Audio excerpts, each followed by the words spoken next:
আসসালামু আলাইকুম শিক্ষার্থীরা, তোমাদের পরীক্ষাকে সামনে রেখে আমরা আমাদের বিশেষ আয়োজনে আজকে রেখেছি বিভিন্ন বোর্ড এবং বিভিন্ন বড় বড় পরীক্ষার গুরুত্বপূর্ণ প্রশ্ন বিশ্লেষণে 100 এমসিকিউ। আমরা প্রত্যাশা করি যে এই এমসিকিউগুলো সমাধানের পরে তোমরা এমসিকিউ কবিতার থেকে এমসিকিউ কোন ধরনের আসবে তার একটা গাইডলাইন পেয়ে যাবে এবং এর মধ্যে অনেক প্রশ্ন তোমরা সরাসরি কমন পেয়ে যাবে বলে আমরা প্রত্যাশা রাখি। এই প্রশ্নগুলো আমরা এমনভাবে বিশ্লেষণ করব যে এর অপশনগুলো বিশ্লেষণের মধ্য দিয়ে আনুষঙ্গিক অন্য অন্য প্রশ্নগুলো কিন্তু এর আওতার মধ্যে চলে আসবে। তোমরা ধৈর্য ধরে যদি ক্লাসটি দেখো, আমার ধারণা তোমাদের অনেক সমস্যার সমাধান হয়ে যাবে এবং এমসিকিউর বিষয়ে তোমাদের আত্মবিশ্বাস বৃদ্ধি পাবে ইনশাআল্লাহ। তো চলো আমরা কথা আর না বাড়িয়ে সরাসরি প্রশ্নের দিকে চলে যাই। প্রথম প্রশ্ন হচ্ছে আমাদের ঋতুবর্ণন কবিতা থেকে। আমাদের প্রথম কবিতা, নিচের কোনটি আলাওলের নীতি কবিতা? নিচের কোনটি আলাওলের নীতি কবিতা? তো এইটা কোথা থেকে এসেছে? এটা এসেছে পাঠ পরিচিতি থেকে। তো পাঠ পরিচিতি থেকে ওনার যে গ্রন্থগুলোর নাম বলা আছে তার মধ্যে থেকে তোহফা হচ্ছে ওনার নীতি কবিতা। ঠিক আছে, তো এখানে বাকি অপশনগুলো আসলে আলোচনা করার কিছু নাই। আর আমাদের যে আমাদের যে ঋতুবর্ণনটা এসেছে এই পদ্মাবতী থেকে। যদি আমরা এরকম প্রশ্ন করতাম যে আলাওলের যে ঋতুবর্ণন কবিতাটা আমরা পাঠ করছি সেটা কোন কাব্যগ্রন্থ থেকে এসেছে, তাহলে হতো কি পদ্মাবতী। আর জানতে চাওয়া হয়েছে কি নীতি কবিতা, এটা কোনটা? এটা হচ্ছে তোহফা। তো সাইফুল মুলুক বদিউজ্জামালের একটি রোমান্টিক প্রণয় উপাখ্যান সিকান্দার নামা, এটিও একটি তথ্যভিত্তিক বই। ঋতুবর্ণন কবিতায় কুসুমিত কিংশুক সঘন বন কি রঙের? কিংশুক মানে হচ্ছে পলাশ, পলাশ ফুল। তা পলাশ ফুল কি রঙের? তোমরা তো দেখেছো পলাশ ফুল কিরকম, সঘন বন লাল। তাহলে পলাশ ফুল কি নীল হয়? না। সবুজ হয়? না, হয় না। তাহলে এই অপশনগুলো এখানে প্রযোজ্য নয় শুধু, এবং সরাসরি উত্তর রয়েছে কুসুমিত কিংশুক সঘন বন লাল। ঋতুবর্ণন কবিতায় যামিনী উপজিত হলে দম্পতি মনে কি অনুভূত হয়? উপজিত যামিনী দম্পতি মনে সুখ, অর্থাৎ যখন শরতে যামিনী উপস্থিত হয়, রাত উপস্থিত হয়, তখন দম্পতি মনে সুখ দেখা দেয়। অর্থাৎ যামিনী উপস্থিত হলে দম্পতির মনে সুখ দেখা দেয়, দুঃখ না, আনন্দ না, বেদনা না। ঋতুবর্ণন কবিতায় ভ্রমর কি করে? ঋতুবর্ণন কবিতায় ভ্রমর কি করে? ঝংকার করে। ভ্রমর কি করে? ভ্রমর কলরব না, কলরব হলে কোকিল কলরব। কলরব যদি থাকে তাহলে এটাকে কে করে? কোকিল, কোকিল কলরব। ঠিক আছে। আর গর্জন করে মেঘমালা, মেঘ। আর উড়ে বেড়ায়, এটা এই কবিতার সাথে সম্পর্কিত নয়। তাহলে ঋতুবর্ণন কবিতায় ভ্রমর কি করে? ঝংকার করে। ঋতুবর্ণন কবিতায় নিদাঘ সময়ে বলতে কি বোঝানো হয়েছে? নিদাঘ, নিদাঘ শব্দের অর্থ গরম, অথবা তুমি বলতে পারো নিদাঘ মানে হচ্ছে গ্রীষ্ম। তাহলে গ্রীষ্মের সময় কি হয়? প্রচণ্ড গরমকাল। নিদাঘ মানে হচ্ছে প্রচণ্ড গরম। তার মানে নিদাঘে আবহাওয়া ঠান্ডা থাকার সুযোগ নাই, পীড়ন এর সাথে সম্পর্কিত নয়, গরমকালে বর্ষার আগমন সম্পর্কিত নয়, কারণ বর্ষা আলাদা ঋতু হিসেবে এখানে বর্ণনা করা হয়েছে। অতএব নিদাঘ সময় কি থাকে? প্রচণ্ড গরম থাকে।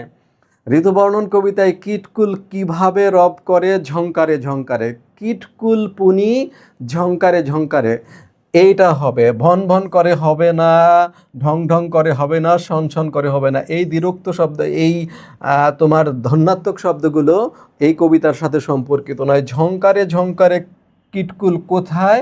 বর্ষায়। তাহলে এই কীটকুল পুনি ঝংকারে ঝংকারে কোন ঋতুর সাথে সম্পর্কিত? এটি বর্ষা ঋতুর সাথে সম্পর্কিত। নবীন পত্রপুষ্প মলয়া সমীর রয়েছে কোন ঋতুতে? তাহলে নবীন পত্রপুষ্প মলয়া সমীর কোন ঋতুতে? নবীন পত্র। তাহলে প্রথমে কি আমাদের যে বসন্ত ঋতু, বসন্ত ঋতুর প্রথম বর্ণনা কোনটা বলো তো? বসন্ত ঋতুর প্রথম বর্ণনা নতুন নতুন পাতা, রাইট? তাহলে এটি হচ্ছে বসন্ত ঋতুর বর্ণনা। তখন কি হয়? নতুন নতুন পাতা আসে, ফুল আসে, মলয় পর্বত থেকে বাতাস আসে। আর গ্রীষ্মে গ্রীষ্মে কিন্তু মলয়া সমীর আছে। মলয়া সমীর যদি বলে মলয়া সমীর কোন কোন ঋতুর সাথে সম্পর্কিত, তাহলে গ্রীষ্ম বর্ষা উভয়ের সাথে সম্পর্কিত। কিন্তু নবীন পত্রপুষ্প কিন্তু আবার গ্রীষ্মের সাথে সম্পর্কিত নয়, শরতের সাথে তো নয়, আর শীতে তো গাছে পাতাই থাকে না, পত্রপুষ্প কোথা থেকে আসবে? যত ক্লান্তি তত ব্যথা, যাক না সব দূরে, আজ শিশির ভেজা ভোরে। তাহলে এই যে আজ শিশির ভেজা ভোরে, এটা কি হবে? উদ্দীপকের সাদৃশ্যপূর্ণ কবিতা উভয় ক্ষেত্রে প্রকাশ পেয়েছে। উদ্দীপক ও সাদৃশ্যপূর্ণ কবিতা, সাদৃশ্যপূর্ণ কবিতা কি? শিশির ভেজা ভোর মানে শীত। উদ্দীপক ও সাদৃশ্যপূর্ণ কবিতার ক্ষেত্রে প্রকাশ পেয়েছে প্রকৃতি ও মানব মনের সম্পর্ক। এই যে যত ক্লান্তি যত ব্যথা, তার মানে এটার সাথে মানব মনের সম্পর্ক এখানে প্রকাশ পেয়েছে। প্রকৃতির মাঝে মুক্তির আস্বাদ, এখানে মুক্তির আস্বাদের সাথে এটা সম্পর্কিত নয়। মানব জন্মকে আপাতভাবে কে অনাকাঙ্ক্ষিত, তার মানে এইটা প্রকৃতি ও মানব মনের সম্পর্ক, এখানে উত্তর হবে এটা, এগুলোর সাথে সম্পর্কিত নয়। ঋতুবর্ণন কবিতায় কবির যে দৃষ্টিভঙ্গি প্রকাশিত হয়েছে, ঋতুবর্ণন কবিতায় কবির যে দৃষ্টিভঙ্গি প্রকাশিত হয়েছে, কোন দৃষ্টিভঙ্গি প্রকাশিত হয়েছে? ঋতুবর্ণন কবিতায় কবির দৃষ্টিভঙ্গি দুইটা। নাম্বার 1 হচ্ছে তিনি বাংলার প্রকৃতির বিচিত্র সৌন্দর্য বর্ণনা করতে চান। নাম্বার 2 হচ্ছে এই বিচিত্র সৌন্দর্য মানব চরিত্রে অথবা মানব আচরণে কেমন ধরনের প্রভাব ফেলে এটা। তাহলে দেখি আমরা কোথায় আছে। ঋতুবর্ণন কবিতায় প্রকৃতির যে দৃষ্টিভঙ্গি প্রকাশিত হয়েছে, প্রকৃতির বিচিত্র রূপ, হ্যাঁ এটা আছে। আবহাওয়া ও ষড়ঋতুর প্রভাব, এটা আছে। কাল্পনিক অনুভূতি নেই, তার মানে এই দুটো উত্তর হলে এটি উত্তর। ঠিক আছে, ক্লিয়ার? একেবারে সহজ ব্যাপার, সহজভাবে নিবা, কোনো কঠিন কোনো ব্যাপার স্যাপারের মধ্যে নাই। নিজ কর্মদোষে হায়, আবার এই কবিতা আমাদের শেষ, এই কবিতা আমাদের শেষ। এবার আমরা এখানে আসলাম কোন কবিতায় শুরু? এখানে আছে বিভীষণের প্রতি মেঘনাদ, এখান থেকে শুরু, রাইট? নিজ কর্মদোষে হায় মজাইলা এ কনক লঙ্কা রাজা মজিলা আপনি। নিজ কর্মদোষে, কি নিজের কর্ম? সীতাকে হরণ করেছে, তাই তো? কে বলেছে এটা? বিভীষণ বলেছে। এখানে রাজাকে রাবণ। তাহলে এবার আসো কার উক্তি? এটা বিভীষণের উক্তি। নিজ কর্মদোষে হায় মজাইলা এ কনক লঙ্কা রাজা মজিলা আপনি। কখন বলেছিল? কখন বলেছিল? সে বলছিল যে তুমি আমাকে অযথাই দোষারোপ করছো, বৃথা ভৎস মোরে তুমি, নিজ কর্মদোষে হায় মজাইলা এ কনক লঙ্কা রাজা মজিলা আপনি। এরপর সে আবার ব্যাখ্যা দিয়ে বলেছে, বিরত সতত পাপে দেবকুল, এবে পাপ পূর্ণ লঙ্কাপুরী, প্রলয়ে যেমতি বসুধা, ডুবিছে লঙ্কা কাল সলিলে, রাঘবের পদাশ্রয় রক্ষার্থে আশ্রয় তেই আমি। অর্থাৎ ওনার দ্বিতীয় সংলাপের মধ্যে এই কথাগুলো রয়েছে বিভীষণের মধ্যে। বাসবত্রাসকে রুশিলা বাসবত্রাস, কিভাবে রুশিলা? গম্ভীরে যেমতে নিশীথে অম্বরে মন্দ্রে জিমুতেন্দ্র কপি। তাহলে নিশীথে অম্বরে মন্দ্রে জিমুতেন্দ্র মানে বিদ্যুৎ, বিদ্যুতের মতো কে গর্জন করে? মেঘ। তাহলে কে গর্জন করবে? মেঘনাদ। মেঘ যদি গর্জন করে তাহলে মেঘনাদ গর্জন করবে। ওনার নাম মেঘনাদ কেন? কারণ জন্মের সময় থেকেই সে মেঘের মতো গর্জন করে, প্রচণ্ড ক্রুদ্ধ হলে সে মেঘের মতো গর্জন করে। জন্মের সময় সে কান্নার পরিবর্তে মেঘের মতো গর্জন করেছে বলেই তার নাম হয়েছে মেঘদা। তিনি বাসবত্রাস কেন? রুশিলা বাসবত্রাস। এখানে বাসব হচ্ছে দেবরাজা ইন্দ্র। ইন্দ্রকে এই মেঘনাদ পরাজিত করেছিল বলে বাসব ওনাকে দেখলে ত্রাস অনুভব করেন, ভয় অনুভব করেন, সেই জন্য ওনাকে মেঘনাদকে বলা হয় বাসবত্রাস, অর্থাৎ দেবতা ইন্দ্র মেঘনাদকে দেখলে ভয় পায়। স্থাপিলা বিধুরে বিধস্থানুল ললাটে, এখানে বিধু শব্দটি কোন অর্থে ব্যবহৃত হয়েছে? দেখো এখানে স্থাপিলা মানে স্থাপন করলেন, বিধু মানে হচ্ছে চাঁদ, বিধি মানে হচ্ছে ঈশ্বর। তাহলে স্থাপন করলেন ঈশ্বর। স্থানু মানে হচ্ছে আকাশ। আকাশ কেমন আকাশ? নিশ্চল আকাশ। তাহলে নিশ্চল আকাশে বিধাতা স্থাপন করলেন কাকে? চাঁদকে। অতএব এখানে বলছে বিধু শব্দ মানে কি? বিধু শব্দ মানে হচ্ছে চাঁদ, এটি ঠিক উত্তর। নিজ গৃহপথ তা তো দেখাও তস্কর, এখানে তস্কর কে? তস্কর এখানে একটু চিন্তা করে দেখো যে নিজের গৃহপথ মানে কি? এখানে লঙ্কা নিজের গৃহ বলা হয়েছে, তার পথকে দেখিয়েছে বিভীষণ, দেখিয়েছে কাকে? দেখিয়েছে রাম লক্ষ্মণকে দেখিয়েছে। ঠিক আছে, তাহলে তস্কর বলতে কাকে বোঝাবে? রাম লক্ষ্মণকে বোঝাবে। যদি দুইজন অপশনে না থাকে, এই দুইজনের মধ্যে যে কোনো একজন থাকলেও হবে। তাহলে দেখো, তাহলে তস্কর শব্দের অর্থ কি? তস্কর শব্দের অর্থ চোর। কাকে চোর বলা হয়েছে? তাহলে লক্ষণ, রাম লক্ষণ আছে, ঠিক আছে, রাবণ বিভীষণ, তাহলে নিজ গৃহপার্থ তাকে তো দেখাও তস্করে, তাহলে রাম লক্ষণ। এখন দুইটাই আছে অপশনে, দুজন, তাহলে তুমি বলো নিকুম্ভিলা যজ্ঞাগারে সামনে কে উপস্থিত ছিল? লক্ষণ। তাহলে এই দুইটার মধ্যে অপেক্ষাকৃত ভালো উত্তর হচ্ছে এটা, অর্থাৎ লক্ষণ।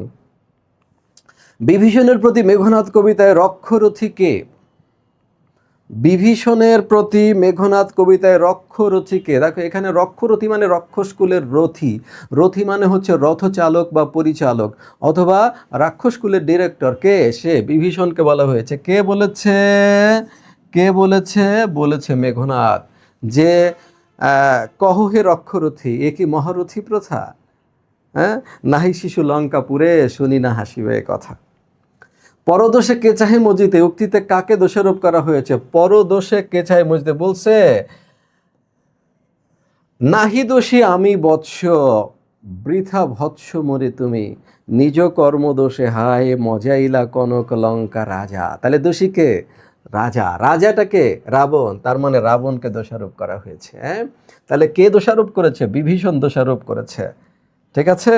নিজ কর্মদোষে হায়, হ্যাঁ, মজাইলায় কনক লঙ্কা রাজা, মজিলা আপনি।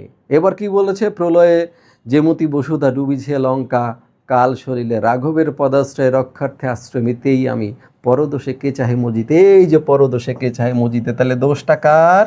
রাবণের। প্রকৃতপক্ষে কিসের দোষ এটা? সীতাহরণের দোষের প্রতি ইঙ্গিত করা হয়েছে। হে বিধাতা নন্দন কাননে ভ্রমে দুরাচার দত্ত, প্রফুল্ল কমলে, প্রফুল্ল কমলে কীটবাস। এখানে দুরাচারকে, এখানে দুরাচারকে, এখানে দুরাচার হচ্ছে লক্ষণ এবং রাম। যেহেতু লক্ষণ পাশে আছে সুতরাং উত্তর হচ্ছে লক্ষণ। যে এখানে তাহলে এখন যদি আমি ভেঙে ভেঙে তোমাকে আরও প্রশ্ন বানিয়ে দিই এখান থেকে, যে হে বিধাতা নন্দন কাননে ভ্রমিত, এখানে নন্দন কানন কার সাথে? নন্দন কানন মানে স্বর্গের উদ্যান, শাব্দিক অর্থ। আর এখানে নন্দন কানন বলতে কি বোঝানো হয়েছে? স্বর্ণলঙ্কা, স্বর্ণ লঙ্কা।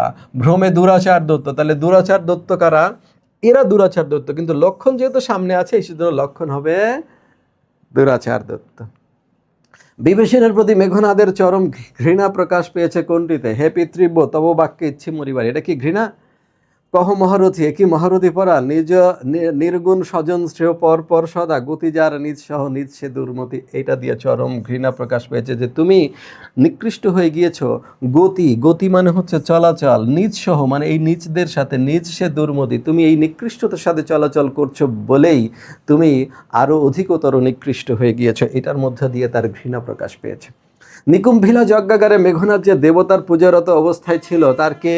কারণ তার প্রার্থনাই ছিল। আমি বিভীষণের প্রতি মেঘনাদ কবিতায় যে ক্লাস নিয়েছি সেখানে তোমাদের নিশ্চয়ই মনে আছে, একদম ডিটেইলে প্রায় 1.5 ঘন্টারও অধিক সময় ধরে এই কবিতা আমরা ব্যাখ্যা করেছি এবং সেই ব্যাখ্যায় এর প্রত্যেকটা লাইন, প্রত্যেকটা শব্দই কিন্তু তোমরা জানো। তোমরা যদি দেখে থাকো, এখনও যদি কেউ না থাকো তাহলে স্কুল অফ এক্সেলেন্সের ফেসবুক পেজ থেকে বিভীষণের প্রতি মেঘনাদ কবিতা সময় থাকলে দেখে নিতে পারো, অথবা ইউটিউব থেকেও দেখে নিতে পারো।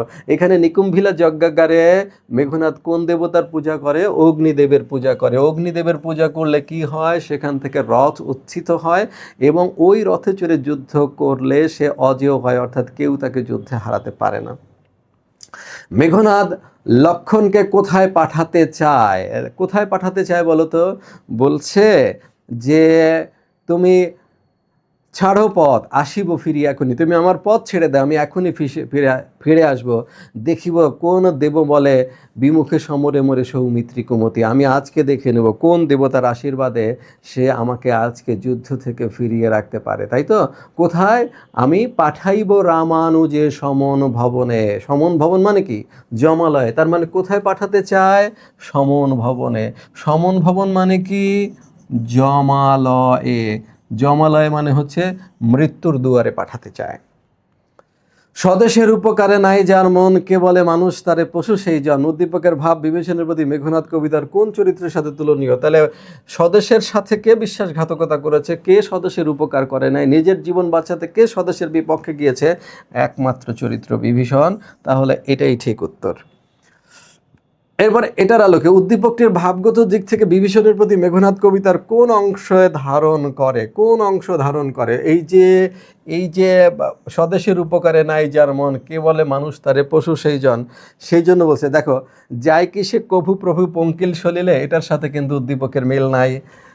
নিজ কর্মদোষে হায় মজা এলায় কনক লঙ্কা রাজা মজিলা আপনি, এটার সাথে উদ্দীপকের মিল নাই যে রাজা রাবণ নিজের কর্মের দোষেই লঙ্কাকে বিনষ্ট করল। প্রফুল্ল কমলে কীটবাস কহ সইব কেমন, এটার সাথেও মিল নাই। তবে এটা কিন্তু উত্তর, গতি যার নিজ সহ নিজ সে দুর্মতি। কেন সে পশুর মতো হয়ে গিয়েছে? এই আচরণ কেন পশুর মতো হয়ে গিয়েছে? কারণ সে খারাপের সঙ্গে মিশে। এখানে খেয়াল করতে হবে, নিজ সে দুর্মতি, এই যে পশু সেই জন, নিজ সে দুর্মতি, এইটার সাথে মিল আছে। ঠিক আছে, ভাবগত দিক থেকে মিল, ডাইরেক্ট মিল পাবে না। এবার এই কবিতা শেষ, এখান থেকে শুরু হলো আমাদের সোনার তরী, তৃতীয় কবিতা, রাইট? ধান কাটা হলো সারা, চরণটির মাধ্যমে কোন ঘাত প্রকাশ পায়? ধান কাটা, ধান মানে কি? কর্ম। কাটা মানে কি? কর্ম করা।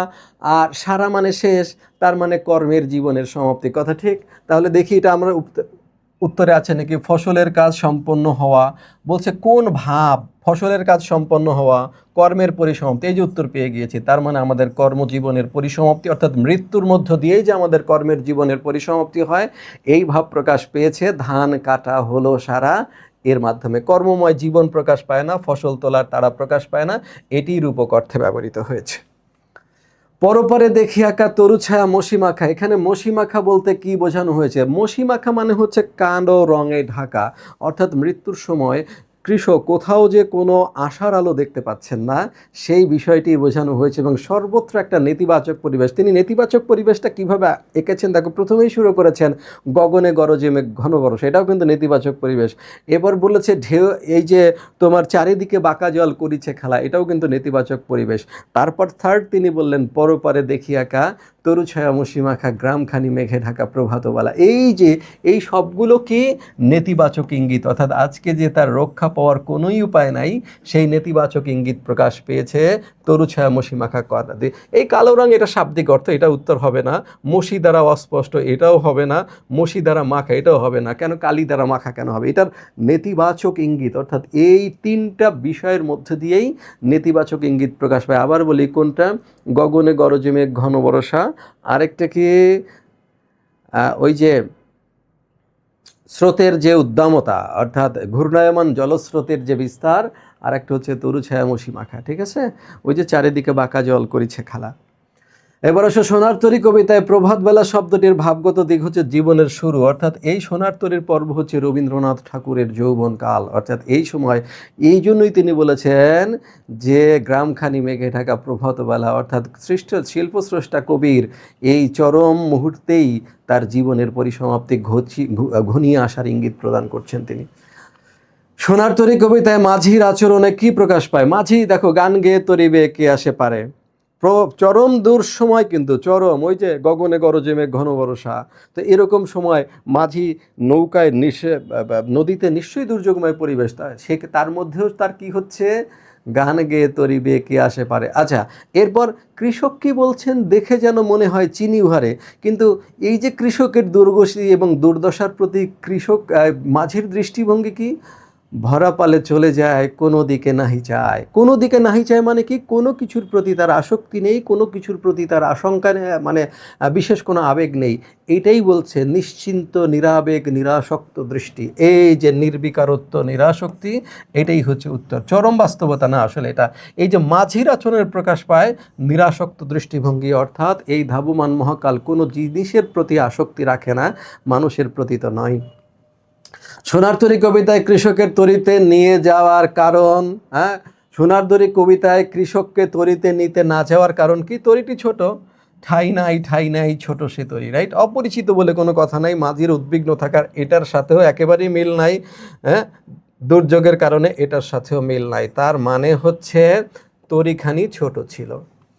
সোনার তরী কবিতায় বাংলা কোন মাসের উল্লেখ রয়েছে? শ্রাবণ গগন ঘিরে ঘন মেঘ ঘুরে ফিরে শূন্য নদীর তীরে রহিনু পড়ি যাহা ছিল নিয়ে গেল সোনার তরী, তার মানে শ্রাবণ মাসের উল্লেখ রয়েছে। আর যদি বলি ঋতু হিসেবে কোন ঋতুর চিত্র আঁকা হয়েছে, তাহলে বর্ষা। প্রথমেই শুরু হয়েছে গগনে গরজে মেঘ ঘন বর্ষা, এবং শ্রাবণের উল্লেখ করার মধ্য দিয়ে আমরা বুঝি আষাঢ় ও শ্রাবণ যেহেতু বাংলা বর্ষাকাল, সেই কারণেই হচ্ছে এটা ঋতু হিসেবে আসলে আমরা বর্ষা বলবো, মাস হিসেবে আসলে শ্রাবণ বলবো।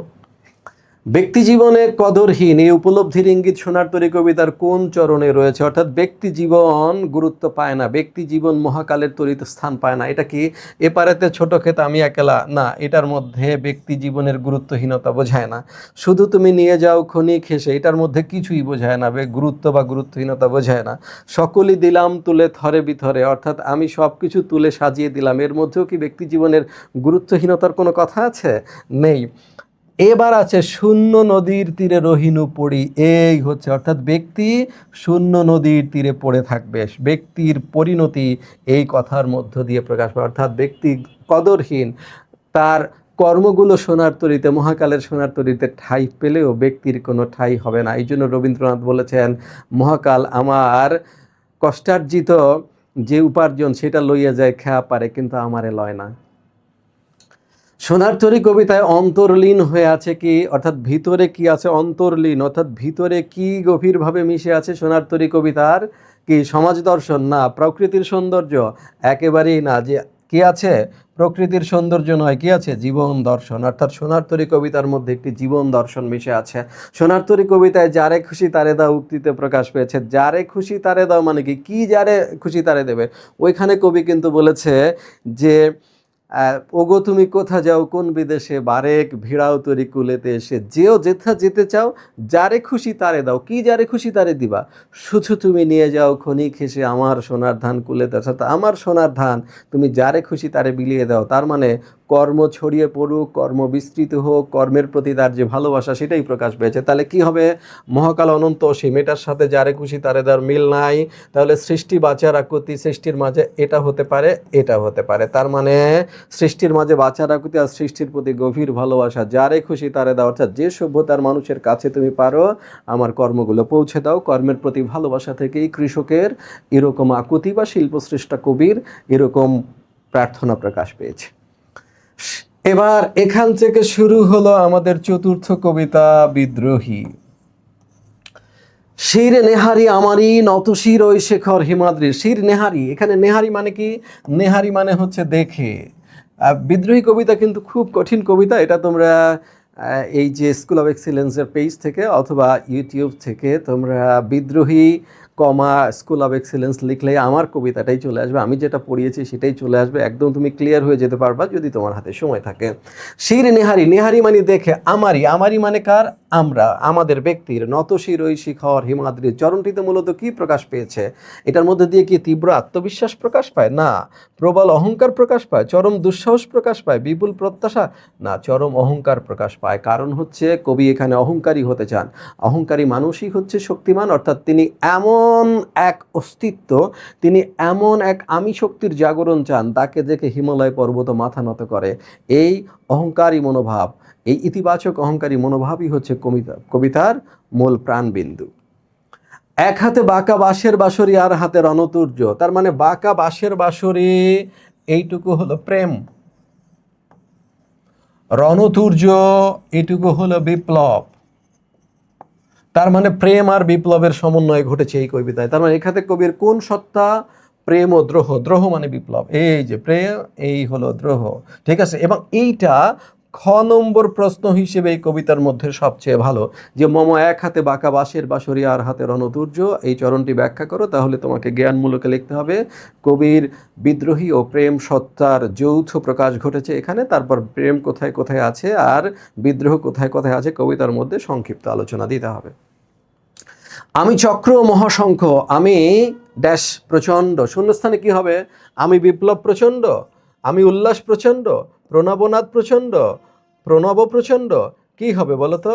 এখানে এখানে হবে, এটা ভগবান বিষ্ণু সম্পর্কে বলা হয়েছে। তাহলে তুমি বোঝো ভগবান বিষ্ণু হচ্ছে সেই প্রণবনাথের, সেই শিবের প্রণবনাথ, এই বিষ্ণুর প্রণবনাথ, সৃষ্টির ব্রহ্মার প্রণবনাথ, এইগুলো সৃষ্টির প্রতীক হিসেবে এসেছে। সেই জন্য হবে কি আমি চক্র ও মহাশঙ্খ আমি প্রণবনাদ প্রচণ্ড। সেই সৃষ্টির যে আদি ধ্বনি, সেই ধ্বংসের যে আদি ধ্বনি, সেটাকে বলা হয় প্রণবনাদ। এইটাই হচ্ছে তাহলে উত্তর। কবি নিজেকে কার মরম ও বেদনা হিসেবে পরিচয় দিয়েছেন? দেখো, নজরুলের এই কবিতার মধ্যে বিদ্রোহ ও প্রেমের সমন্বয় ঘটেছে। সেই প্রেমিক হিসেবে তিনি বলেছেন যে আমি বিধবার বুকে ক্রন্দন শ্বাস, আমি হাহুতাস, আমি হুতাশির। আর বলেছেন কি, আমি কার মর্মবেদনা বলো তো? কার মর্মবেদনার মধ্যে অভিমানীর মর্মবেদনা, অভিমানী প্রসঙ্গটি নাই। সম্মানীর মর্মবেদনা, সম্মানী প্রসঙ্গটি নাই। উদাসীনীর মর্মবেদনা, উদাসীনী সঙ্গটা আছে। আমি বললাম আমি উদাসীনী কোথায় আছে? আমি ওই যে বিধবার বুকে ক্রন্দন শ্বাস, হা হুতাশ, আমি হুতাশির। এই হুতাশী মানুষ উদাসীন। আর সঠিক উত্তর এটা, আমি অবমানিতের মর্মবেদনা, আমি অবমানিতের মর্মবেদনা। আছে লাইনের মধ্যে, আছে কিনা? আছে। আমি অবমানিতের মর্মবেদনা, হা হুতাশ, আমি হুতাশী। হ্যাঁ, বিদ্রোহী কবিতায় বিশিষ্ট মুনি দুর্বাসার মায়ের নাম কি? ইন্দ্রাণী না, তিয়াসা না, পূরবী না, অনুসূয়া। অনুসূয়ার গর্ভে জন্মগ্রহণ করেন বিশিষ্ট মুনি দুর্বাসা। এরপর কি, বিদ্রোহী কবিতায় অকাল বৈশাখী ঝড়ের সাথে তুলনা করা হয়েছে কিসের? অকাল বৈশাখী ঝড়ের। এলো কিসের?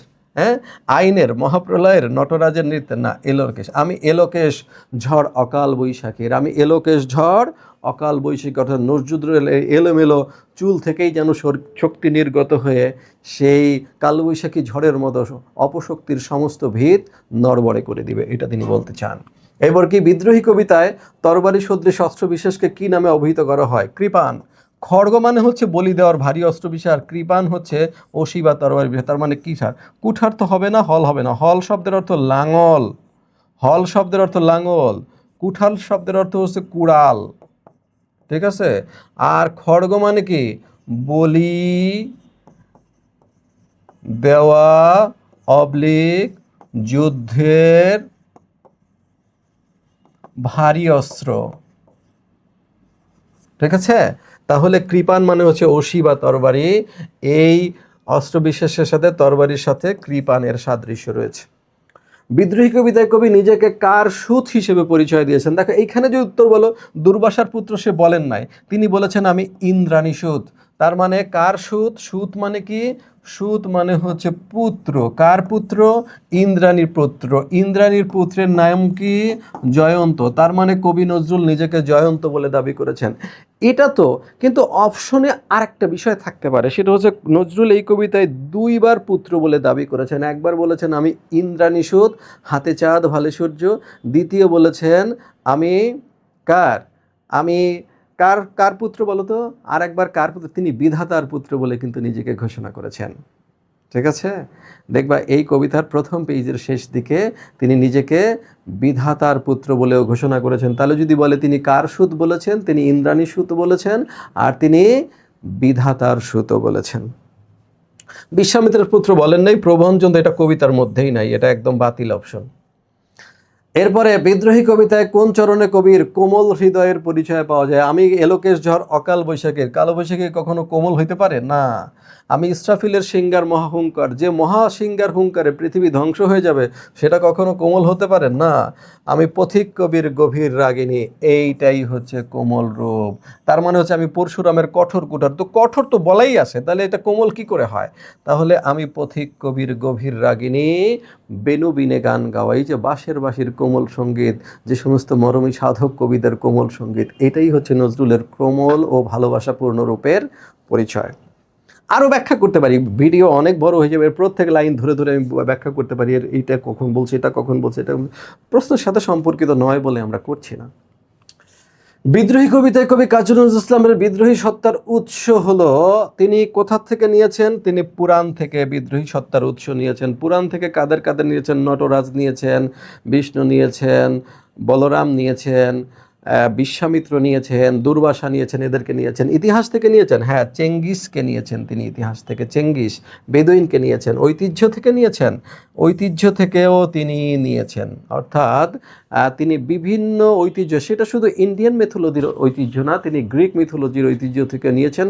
বড় বড় অস্ত্রসমূহ তিনি ব্যবহার করেছেন। তাহলে পুরাণ, ইতিহাস, ঐতিহ্য, জিওগ্রাফি থেকে নিয়েছেন। জিওগ্রাফি কি? তিনি ওই যে নিয়েছেন, তুমি সাইক্লোন নিয়েছেন, তারপর হচ্ছে শির নিহারি আমারি নতশির ওই শেখর হিমাদ্রির, হিমাদ্রি মানে হচ্ছে হিমালয় পর্বত, সেখান থেকেও নিয়েছেন।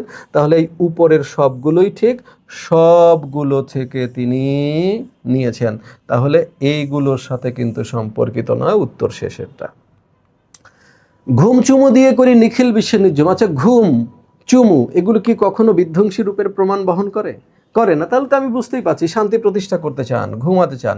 প্রবল দোহের চেতনা না, সম্প্রীতি ও সৌহার্দ্যের না, এটাও না। তারপর প্রচলিত রীতিনীতির বিরোধিতা, এটাও না। তার মানে তিনি শান্তি প্রতিষ্ঠা করতে চান, অর্থাৎ একেবারে অশান্ত পৃথিবীকে ঘুমে আচ্ছন্ন করে দিতে চান, পৃথিবীতে সর্বত্র শান্তি প্রতিষ্ঠা করতে চান। যেন তিনি সন্তান যেমন ঘুম চুমু দিয়ে মা যেমন ঘুম চুমু দিয়ে সন্তানকে ঘুম পাড়িয়ে দেয়, তেমনি তিনি পৃথিবীকে ঘুম চুমু দিয়ে শান্তি প্রতিষ্ঠা করতে চান, তাকে স্তব্ধ করে দিতে চান। মহাপ্রলয়ের সাথে সম্পর্ক আছে কার? দেখো, 1 নাম্বার মহাপ্রলয়ের আমি নটরাজ, এটার তো সম্পর্ক আছেই। আবার মহাপ্রলয় মুসলমান ধর্মে যখন হবে, যেটাকে কিয়ামত বলা হয়েছে, আমি ইসরাফিলের সিঙ্গার মহাহুঙ্কার, তার মানে 1 ও 3-এর সাথে সম্পর্ক আছে এটা। ঠিক আছে। প্রতিদান কবিতায় কবি বিষে ভরা বানের পরিবর্তে কি দেবেন? তাহলে বিষে ভরা বান কি? বিষে ভরা বান মানে হচ্ছে তিক্ত কথার আঘাত। এই তিক্ত কথার আঘাত পরিবর্তে তিনি কি দিবেন? তিনি দিবেন বুক ভরা গান, অর্থাৎ তিনি দিবেন হচ্ছে সঙ্গীতের কোমলতা। তার মানে বিষাক্ত, বিষে ভরা বান কিসের প্রতীক? তিক্ত কথার আঘাত বা হিংসাত্মক কথার আঘাত। এইটার পরিবর্তে তিনি দিবেন বুক ভরা গান। কোথায় আমরা পেয়েছি? যে মোরে দিয়েছে বিষে ভরা গান, আমি দেই তারে বুক ভরা গান, কাটা পেয়ে তারে ফুল করি দান সারাটি জনম ভর। ক্লিয়ার? এরপর হচ্ছে প্রতিদান কবিতায় কে পথের বিভাগী হয়েছেন? কবি হয়েছেন, কবি স্বয়ং। যে মোরে করিল পথের বিভাগী, মোর, মোর মানে কি? এটা first person point of view থেকে বলা। কবি স্বয়ং যে মোরে করিল পথের বিভাগী। আর এগুলো কবির প্রতিবেশী, এই কবির পিতা, এ তো সম্পর্কিত না। কবির আপনজন, এইগুলো সম্পর্কিত না। কবি স্বয়ং যে মোরে করিল পথের বিভাগী, পথে পথে আমি ফিরি তার লাগি। প্রতিদান কবিতায় বুক ভরা গান বলতে কবি কি বোঝানো হয়েছে? ভালোবাসা। বুক ভরা গান এখানে ভালোবাসার প্রতীক, সুখ না, উপহার না, আশ্রয় না, এগুলো না। হ্যাঁ, যে মোরে দিল বিষে ভরা বান, আমি দেই তারে বুক ভরা গান। যে আমাকে কষ্ট দিয়েছে, আমি তাকে ভালোবাসা দেই। সোজা কথা। যে মুখে সে কহে নিঠুরিয়া বাণী, পরের চরণ কি? আমি লয়ে করে তারই মুখখানি। ঠিক আছে, যে মুখটা দিয়ে সে নিঠুর কথা বলেছে, আমি তার মুখখানি করে। করে মানে কি? এখানে করে কই গেল? এই যে করে, আমি লয়ে করে, করে মানে হচ্ছে হাতে। আমি তার মুখখানি হাতে নেই, নিয়ে কি করি? কত ঠাই হতে কত কি যে আনি সাজাই নিরন্তর। এখানে ঠাই শব্দের অর্থ ঠিকানা, নিরন্তর মানে অনবরত। কত ঠাই হলে কত কি যে আনি সাজাই নিরন্তর। কত জায়গা থেকে কত ভালোবাসাপূর্ণ জিনিস যে আমি নিয়ে আসি, তারপর কি করি? তার ওই মুখখানাকে সাজিয়ে তুলি। তার মানে যে মুখে সে কহে নিঠুরিয়া বাণী, আমি লয়ে করে তারই মুখখানি। এটা কিন্তু পরীক্ষায় আসছিল। প্রতিদান কবিতায় জসীমউদ্দীনের কোন কাব্যগ্রন্থ থেকে নেওয়া হয়েছে? বালুচর কাব্যগ্রন্থ থেকে নেওয়া হয়েছে। তার সবচেয়ে ভালো কাব্যগ্রন্থ হচ্ছে রাখালি, কিন্তু এই কবিতাটি বালুচর কাব্যগ্রন্থ থেকে নেওয়া হয়েছে। ওকে। জীবনানন্দ দাশ সুচেতনাকে দূরতর দ্বীপ রূপে কল্পনা করেছেন কেন? সুচেতনা তুমি এক দূরতর দ্বীপ। কোথায়? বিকেলের নক্ষত্রের কাছে, সেইখানে দারুচিনি বনানীর ফাঁকে নির্জনতা আছে। মনে আছে তো? তাহলে সুচেতনা কেন দূরে? দূরতর দ্বীপ কেন? তার মানে সে মানুষের মধ্যে নাই, তাই তো? দূরে চলে গেছে, দূরতর দ্বীপ সদৃশ একটা ধারণায় পরিণত হয়েছে। সেই জন্য কি অগম্য, মানে সেখানে যাওয়াই যাবে না? না, এটা নয়। রহস্যময়তা না, কবির নাবিক সুলভ মানসিকতা না, সুচেতনা সকলের মাঝে বিরাজমান নয় বলে। হ্যাঁ, এইটাই, সুচেতনা সবার মাঝে নেই বলেই কবি তাকে মানুষের ভিতর থেকে দূরে এক দূরতর দ্বীপ রূপে কল্পনা করেছেন। এতটা দূরে যেটা মনে হয় যেন বিকেলের নক্ষত্রের কাছে। এবং এখানে সবুজতার যে মধ্যে সেখানে বিরাজ করছে নির্জনতা, সেইটা বোঝাতে বলা হয়েছে সেইখানে দারুচিনি বনানীর ফাঁকে নির্জনতা আছে। তাহলে নির্জনতার প্রতীক হিসেবে কোন বনানী উপস্থাপন করা হয়েছে? দারুচিনি বনানী। এই বনানী শব্দের অর্থ কি? বৃহৎ বন। এইখানে আনি প্রত্যয় বৃহৎ অর্থে ব্যবহৃত হয়েছে। বন প্লাস আনি ইজ ইকুয়াল টু বনানী। এই পৃথিবীর রণরক্ত সফলতাকে কবি শেষ সত্য বলে স্বীকার করেন না কেন? অর্থাৎ এই যে যুদ্ধ, প্রতিহিংসা, মারামারি, রক্তপাত, হ্যাঁ, এই যে জাত্যাভিমানের বিজয়, এগুলো কবির কাছে কেন শেষ নয়? পৃথিবীর গভীরতর অসুখ বলে? না, এটা না। গভীরতর অসুখ মানে কি? নেতিবাচকতা। নেতিবাচকতার জন্য? তাহলে তো এটাকে কবি সত্য বলেই মানতেন। কবি আশাবাদী হতে পারছেন না বলে? না, এটাও ঠিক না। কবি আশাবাদী হতে পারছেন বলেই মানছেন না। পৃথিবীর ক্রমমুক্তিতে আশাবাদী বলে? হ্যাঁ, পৃথিবী এই যে গভীরতর অসুখ পৃথিবীর এখন, এই রক্ত সফলতা, যুদ্ধ, খুন, এগুলোর পরিবর্তে কবি আশাবাদী হতে যান যে এই পৃথিবীতে একদিন শান্তি প্রতিষ্ঠিত হবে। সেই কারণেই এগুলোকে তিনি শেষ সত্য বলে মানেন না। তিনি বলছেন পৃথিবীর রক্ত সফলতা সত্য, তবু শেষ সত্য নয়। যুদ্ধ, হানাহানি, এগুলো সত্য, কিন্তু এগুলোই পৃথিবীর শেষ কথা না। ইতিবাচক প্রাপ্তিও রয়েছে পৃথিবী থেকে অনেক। ঠিক আছে? আর কবি সত্য দ্রষ্টা বলে এটা তো প্রশ্নই আসে না। জীবনানন্দ দাশ দারুচিনি বনানীর ফাঁকে নির্জনতার কথা বলেছেন কেন? কবি নিসর্গপ্রেমিক বলে? যে না, সেটা না। দারুচিনি বনানীর নীরবতা বোঝাতে? সুচেতনা নাগরিক সভ্যতায় দুর্লভ বলে? জনসমাজে নির্জনতা নেই বলে? এইটা উত্তর। অর্থাৎ নাগরিক সমাজে সুচেতনা নেই, সে একেবারে চলে গেছে প্রকৃতির মধ্যে। কেমন প্রকৃতির মধ্যে? গভীরতর প্রকৃতির মধ্যে। কতটা গভীরতর প্রকৃতি? সেইখানে দারুচিনি বনানীর ফাঁকে নির্জনতা আছে। অর্থাৎ নির্জন প্রকৃতির মধ্যেই এখন সুচেতনা বিরাজ করছে। ইতিবাচক অর্থাৎ পজিটিভ থিঙ্কিং মানুষের মধ্যে আর এখন দেখা যাচ্ছে না। প্রাণহীন বিবর্ণ নগরে আমি যেন নির্জন দূরতর দ্বীপ। চরণদয় তোমার পাঠ্য বইয়ের কোন কবিতা? এই যে দূরতর দ্বীপ, দেখলি তো তুমি যে সুচেতনা, তুমি এক দূরতর দ্বীপ বিকেলের নক্ষত্রের কাছে, তাই তো? তাহলে কোন কবিতা? সুচেতনা। সুচেতনা কবিতায় কবির প্রাণ রূঢ় রৌদ্রে ঘুরছে কেন? আজকের অনেক রূঢ় রৌদ্রে ঘুরে প্রাণ পৃথিবীর মানুষকে তবু মানুষের মতো ভালোবাসা দিতে গিয়ে। তাহলে কেন ঘুরছে? মানুষের মতো মানুষকে ভালোবাসা দিতে গিয়ে। দেখেছি আমারই হাতে হয়তো নিহত ভাই বন্ধু পরিজন পড়ে আছে। পৃথিবীর গভীরতর অসুখ এখন, মানুষ তবু ঋণী এই পৃথিবীর কাছে, তাই তো? তাহলে সুচেতনা কবিতায় কবির প্রাণ রূঢ় রৌদ্রে ঘুরছে কেন? এই যে মানুষকে মানুষের মতো ভালোবাসতে। তাহলে আজকের অনেক রূঢ় রৌদ্রে ঘুরে প্রাণ মানুষকে মানুষের মতো ভালোবাসা দিতে গিয়ে তবু, এই যে মানুষকে মানুষের মতো ভালোবাসতে চান তিনি। তার মানে বুঝলাম এই প্রশ্নগুলো পড়তে পারতে ভালো করে আমাদের কবিতাটা ভালো করে বুঝতে হবে, কবিতার লাইনগুলো স্মরণে রাখতে হবে। আর মানবিক ও বাণিজ্যের স্টুডেন্ট যারা আসো তারা তো কবিতা পারলে মুখস্থ করে ফেলা আসবে। এই কবিতার আগের লাইন কোনটি, এই লাইনটার পরের লাইন কোনটি, এরকম প্রশ্ন অনেক সময় পরীক্ষায় আসতে দেখা যায়। আমি রোদে পুড়ে ঘুরে ঘুরে অনেক কেঁদেছি সুচেতনা কবিতায় কোনজন? এই যে আজকের অনেক রৌদ্র রৌদ্রে ঘুরে প্রাণ পৃথিবীর মানুষকে মানুষের মতো ভালোবাসা দিতে গিয়ে তবু দেখেছি আমারই হাতে হয়তো নিহত ভাই বন্ধু পরিজন পড়ে আছে। সুচেতনা কবিতায় কোনটিকে অনেক শতাব্দীর মনীষীর কাজ বলেছেন? বলছে যে সুচেতনা এই পথে আলো জেলে এই পথে পৃথিবীর ক্রমমুক্তি হবে। এটা সে অনেক শতাব্দীর মনীষীর কাছে। এই জন্য বলছে এই যে এই পথে আলো জেলে এই পৃথিবীর ক্রমমুক্তি হবে। এই যে পৃথিবীর ক্রমমুক্তি অর্থাৎ পৃথিবী এই যে যুদ্ধ, রক্তপাত, সফলতা, এখান থেকে পৃথিবী একদিন মুক্তি পাবে। কিন্তু তার জন্য কি করতে হবে? অনেক শতাব্দীব্যাপী অনেক মনীষীকে কাজ করতে হবে, একদিন দুদিনে হবে না। সেই জন্য বলছে সে অনেক শতাব্দীর মনীষীর কাজ। হে কবি নীরব কেন? ফাগুন যে এসেছে ধরায়। এখান থেকে আমরা প্রবেশ করলাম কোথায়? তাহারেই পড়ে মনে। হে কবি, কে বলেছেন হে কবি? এটা বলেছেন ভক্ত, তাই তো? ভক্ত। নীরব কেন? ফাগুন যে এসেছে ধরায়। ফাগুন মানে কি? ফাল্গুন। ফাল্গুন প্রকৃতপক্ষে বসন্ত। বসন্ত এসেছে ধরায়।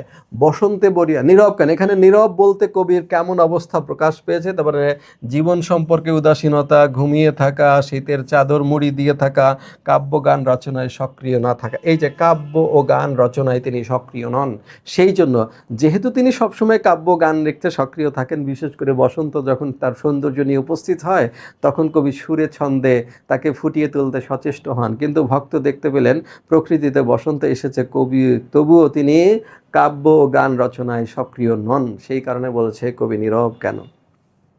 বাতাবি নেবুর ফুল ফুটেছে কি, তাহারে পরে মনে কবিতা এই চরণ দ্বারা কি প্রকাশিত হয়েছে, এটা দিয়ে হয়েছে কবির উদাসীনতা। তার মানে কবি জানেন না যে প্রকৃতিতে এই পরিবর্তনগুলো হয়েছে কিনা।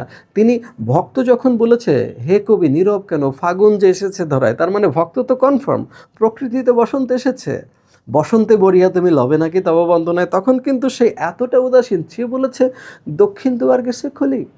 বাতাবি নেবুর ফুল ফুটেছে কি, ফুটেছে কি আমের মুকুল, দক্ষিণা সমীর তার গন্ধে গন্ধে হয়েছে কি অধীরাকুল। এই যে চারটা প্রশ্ন, বাতাবি নেবুর ফুল ফুটেছে কি, দক্ষিণ দুয়ার গেছে খুলে, ফুটেছে কি আমের মুকুল, দক্ষিণা সমীর তার গন্ধে গন্ধে হয়েছে কি অধীরাকুল, এই চারটার মধ্যে যে কোনো একটা যদি এখানে অপশন থাকে, এরকম বাতাবি নেবুর ফুল ফুটেছে কি, এইখানে যদি থাকতো দক্ষিণ দুয়ার গেছে খুলি, যদি থাকতো ফুটেছে কি আমের মুকুল, যদি থাকতো দক্ষিণা সমীর তার গন্ধে গন্ধে হয়েছে কি অধীরাকুল, এই সবগুলোর অর্থ এক। এগুলো কেন হয়েছে কবি জানেন না কেন, কারণ প্রকৃতির প্রতি তিনি উদাসীন, তীব্রভাবে উদাসীন। তার মানে এটাই উত্তর হবে। এখানে আমি একটা অপশন দিয়েছি, ওই চারটার মধ্যে যেটা থাকবে উত্তর এই একটাই হবে। এবার আসো কুহেলি উত্তরি তলে কে চলে গেছে, কুহেলি উত্তরি তলে মাঘের সন্ন্যাসী গিয়াছে চলিয়া ধীরে, কে পুষ্পশূন্য দিগন্তের পথে রিক্ত হস্তে তাহারে পড়ে মনে ভুলিতে পারি না কোনো মতে। তার মানে কুহেলি উত্তরিতলে কে চলে গেছে, মাঘের সন্ন্যাসী। এই যে মাঘের সন্ন্যাসী, তাহলে শিক্ষার্থীরা মাঘের সন্ন্যাসী মানে কি, মাঘের সন্ন্যাসী মানে হচ্ছে শীত ঋতু, অর্থাৎ শীতকে তিনি মাঘের সন্ন্যাসী হিসেবে কল্পনা করেছেন। কেন, কোন সন্ন্যাসী যেরকম রিক্ত নিঃস্ব শূন্য, শীত ঋতু সেরকম নিঃস্ব রিক্ত শূন্য। এই দুইটার মধ্যে সিমিলারিটি থাকার কারণেই তিনি বলেছেন কুহেলি উত্তরিতলে মাঘের সন্ন্যাসী গিয়াছে চলিয়া ধীরে, পুষ্পশূন্য দিগন্তের পথে রিক্ত হস্তে। তাহলে কিভাবে চলে গেছে মাঘের সন্ন্যাসী, আমি যদি এখন বলি মাঘের সন্ন্যাসী কিভাবে চলে গেছে, রিক্ত হাতে। কোথায় চলে গেছে, পত্রপুষ্পহীন দিগন্তের পথে চলে গেছে। এভাবে একটার সাথে আরেকটাকে রিলেট করে প্রশ্নগুলো পড়লে দেখবো এর মধ্যে অনেক প্রশ্ন নিহিত আছে।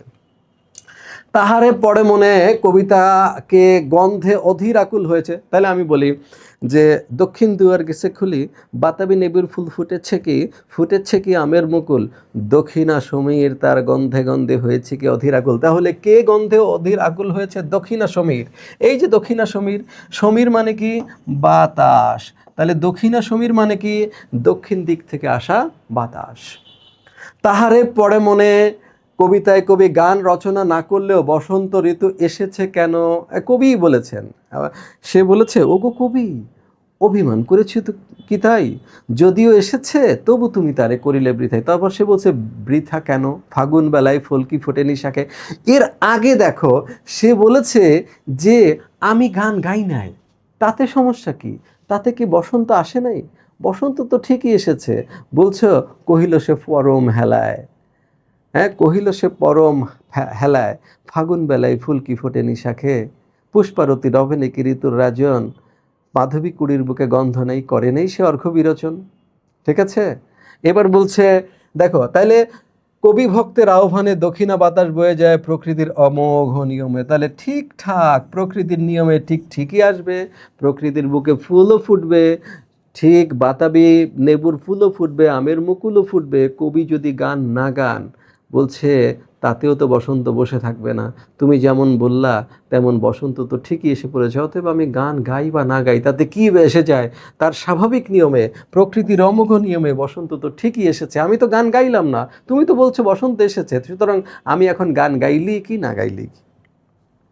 নিচের কোনটিতে কবির অভিমান প্রকাশ পেয়েছে, কহিল সে কাছে সরে আসি, কি কুহেলি উত্তরিতলে মাঘের সন্ন্যাসী গিয়াছে চলিয়া ধীরে, এটার মধ্যে অভিমান প্রকাশ পায়নি। কহিল সে মৃদু মধুর স্বরে, নাই হলো না হোক এবারে আমারে গাহিতে গান, এটা সে অভিমান করে বলেছে। কহিল সে সুদূরে চাহিয়া অলোকের পাথার বাহিয়া তরি তার এসেছে কি বেজেছে কি আগমনী গান, এটার মধ্য দিয়ে তার উদাসীনতা প্রকাশ পেয়েছে, অভিমান প্রকাশ পায়নি। কহিল সে পরম হেলায়, বৃথা কেন ফাগুন বেলায় ফুলকি ফোটেনি শাখে, তার মানে সে এটা দিয়ে ভক্তের কথার গুরুত্বহীনতা বোঝাচ্ছে। এইটাই হলো উত্তর। কহিল সে মৃদু মধুর স্বরে, বৃথা কেন ফাগুন বেলায় ফুল কি ফোটেনি শাখে, পুষ্পারতি লভেনি কি ঋতুর রাজন, মাধবী কুড়ির বুকে গন্ধ নেই করে নেই সে অর্ঘ্য বিরোচন। অর্থাৎ আমি গান গাই নাই, তারপর কি এইসব ঘটনা ঘটে নাই। তো এইসব ঘটার ফলে কবি মনে মনে অভিমান করেছেন বলে ভক্তের ধারণা হয়েছে। কহিল সে কাছে সরে আসে, পরের চরণ কোনটি, কোহেলি উত্তরী তলে মাঘের চুন। দেখছো এই জাতীয় প্রশ্ন, টাফ প্রশ্ন কিন্তু 2-4-5টা হয়ে যাবে, ঠিক আছে? ধরো 20-22টা, যারা একটু মোটামুটি ভালো পড়াশোনা করেছো তাহলে সহজ গ্রিপের মধ্যেই দেখবা 20-22টা প্রশ্ন এসে পড়েছে। 2-10টা প্রশ্ন এরকম কিন্তু ক্রিটিক্যাল হয়ে যাবে। এই যে পরের লাইন, কহিল সে কাছে সরে আসে, এরপরে কি? কোহেলি উত্তরী তলে মাঘের সন্ন্যাসী গিয়াছে চলিয়া ধীরে পুষ্প শূন্য দিগন্তের পথে। তাহলে এই হলে কোহেলি উত্তরী তলে মাঘের সন্ন্যাসী। বাতাবি লেবুর ফুল তো একেবারে শুরুতেই, নাই হলো না হোক এটা তো তার অভিমানের গান। শুনি নাই রাখিনি সন্ধান, এটা তার উদাসীনতা। তার মানে কাছে সরে আসি এর পরের লাইন হচ্ছে একদম কবিতার শেষে, কুহিলি উত্তরী তলে মাঘের সন্ন্যাসী। ওকে, এবার আসো তাহারেই পড়ে মনে, কবিতায় কবি শীতকে মাঘের সন্ন্যাসী বলেছেন কেন? তাহলে সন্ন্যাসীটা কি? একেবারে নিঃস্ব, রিক্ত, শূন্য, রিক্ততার হাহাকার তাদের মধ্যে। এটার সাথে কবির সিমিলারিটি আছে তো, এই জন্য বলছে মাঘের শীতের তীব্রতার জন্য না, শীতের রিক্ততার জন্য। হ্যাঁ, এই যে রিক্ত, কুয়াশার চাদরের জন্য না। তাহলে দেখো এই যে উত্তর, এটা ঠিক 2, একমাত্র এটাই উত্তর। এবার হচ্ছে তাহারেই পড়ে মনে, কবিতায় পাথার শব্দের অর্থ কি? পাথার শব্দের অর্থ সমুদ্র, বারিশ, ঠিক আছে? পারাবার, এইটা হলো সমুদ্র। তাহলে এগুলোর সাথে বসন্ত তো না, চাদর না, কুয়াশা না, এগুলোর সাথে উত্তরের সম্পর্ক নেই।